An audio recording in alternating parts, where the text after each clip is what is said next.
விவசாயம் காப்போம் என்ற தலைப்பில் பேச போகிறேன். நேற்றைய விவசாயம் எப்படி இருந்தது தெரியுமா? கண்ணு கெட்டிய தூரம் வரை பச்சை பசேலென வயல்வெளிகள், நெற்கதிர்கள், கால்நடை இல்லாத வீட்டை காண்பது அரிது. மாடு கட்டி போரடித்தால் மாளாது என்பதால் யானை கட்டி போரடித்தனர் நம் தமிழர்கள். உழுதுண்டு வாழ்வாரே வாழ்வார், மற்றெல்லாம் தொழுதுண்டு பின் செல்வர் என வள்ளுவரின் வாக்கிற்கிணங்க உழவை முதன்மைப்படுத்திய சமூகம் நம் தமிழினம்.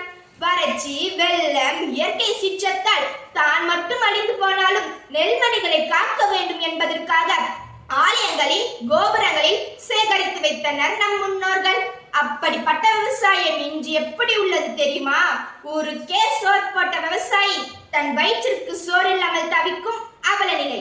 வயல்களை நம்பி வாங்கிய கடனை கட்ட முடியாமல் தற்கொலை செய்யும் அவல நிலை. நாம் ருசிக்க சீரக சம்பா, பாஸ்மதி, பொன்னி போன்ற உயரக அரிசிகளை வழங்கி தான் மட்டும் ரேஷன் அரிசி உண்டு உயிர் வாழும் அவல நிலை.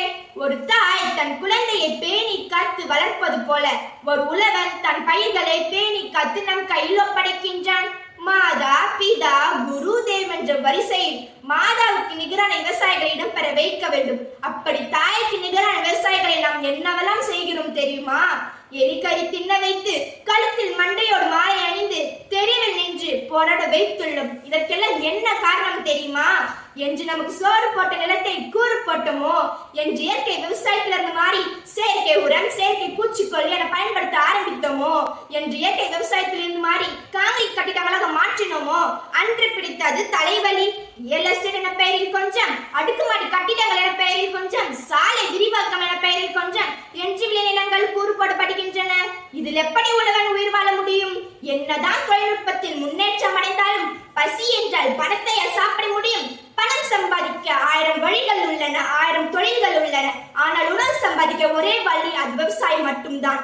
உலகில் பிறந்த ஒவ்வொருக்கும் இறக்கும் வரை உணவு தேவை. உணவு சம்பாதிக்க ஒரே வழி, அது விவசாயம் மட்டும்தான். எனவே விவசாயம் செய்வோம், விவசாயிகளை போற்றுவோம். நன்றி, வணக்கம்.